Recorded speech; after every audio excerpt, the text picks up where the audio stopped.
Ruby Nettleship and the Ice Lolly Adventure. This is Ruby Nettleship. She likes climbing and sliding and running and jumping, and when she isn't doing any of these things, she's dreaming of adventures. In the park by Ruby's house, there was an old falling apart playground. The slide didn't slide, the roundabout wouldn't go round, and the sea had lost its saw. The only thing that worked was the swing, and there's always a big queue of children waiting to swing on it. And one hot afternoon, Ruby and her friends had been waiting for ages, when crash, the swing came unswung. Now there was nothing to play on, and the children began to wander home.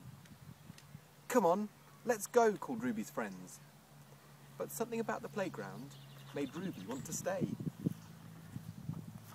Without the other children, the playground felt even sadder than before. "No one cares," mumbled Ruby to herself as she tugged at the broken swing. "If this was my playground, there'd be loads of brilliant stuff for everyone to play on." But just then, she was interrupted by the tinkle of an ice cream van, and it drew up right next to Ruby.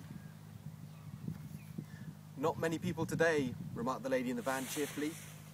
"The swing broke," explained Ruby. "Well, that won't do," said the lady. "Here, have an ice lolly." And she handed Ruby a lolly in a green wrapper. "It's my last one." Ruby took the lolly. "Thank you," she remembered to say, but when she looked up again, the ice cream van had vanished. "That's strange," thought Ruby, turning her attention back to the lolly. It was green, like the wrapper, but it seemed to glow from the inside. She took a bite. It tasted delicious, so she took another one.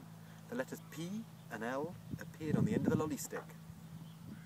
Ruby ate the rest of the lolly quickly and held the stick up to examine it. It said, "Plant me." "I wonder what will happen if I do," thought Ruby. Well, no one was about, so she pushed the lolly stick firmly into the ground, covered it up, and waited. Almost immediately, Ruby felt a rumbling in the ground beneath her. She watched in amazement as a multicoloured shoot pushed its way up through the soil. It shot up into the air, nearly hitting Ruby on the nose, and once it had grown to twice Ruby's height, it sprouted new branches that twisted and turned into a beautiful swing. "Wow!" cried Ruby as she climbed aboard and launched herself into the air. As Ruby started to swing, more shoots appeared, and they quickly sprouted ladders and poles that blossomed and bloomed with swings and slides.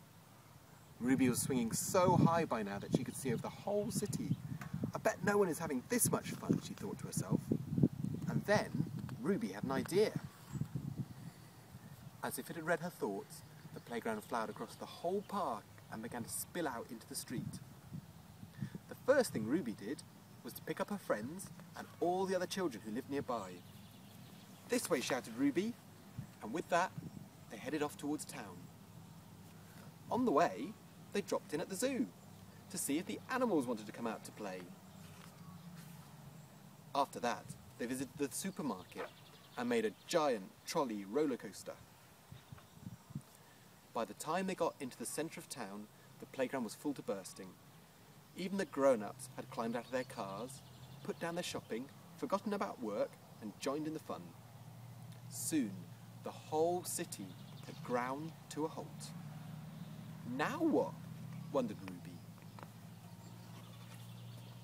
As if in answer, the playground twisted around on itself and headed towards a very important-looking building. Before Ruby had a chance to say anything, she was tipped gently through an open window. Ruby found herself standing in front of a huge door with "The Mayor" written on it. "Now I'm in trouble," thought Ruby. There was nothing else to do, so she took a deep breath and knocked. "Come in," said a voice that sounded vaguely familiar. "Ruby Nettleship, I didn't realise that your playground was going to take over the whole city," remarked the lady behind the desk. I'm sorry," said Ruby. "All I wanted was a place for everyone to play where no one has to wait for the swings." "I see," replied the lady. "Well, perhaps you'd better go home for your tea, and I'll see what I can do about it." "Okay," said Ruby, sneaking a quick look out of the window. Thank you, she remembered to say. But when she looked back up again, the lady behind the desk had vanished. Suddenly, Ruby felt very hungry, so she climbed out of the window and whispered one last word to the playground. And as everyone slid home, it untangled itself from the city and disappeared back into the ground, leaving everything just as it had been. "You're back late," said her mum when Ruby got home. "Sorry," replied Ruby. There was a big queue for the swing." Ruby's dad shook his head. "Someone should do something about that playground," he said. And Ruby just smiled to herself. Well, maybe somebody will. And of course, Ruby was right.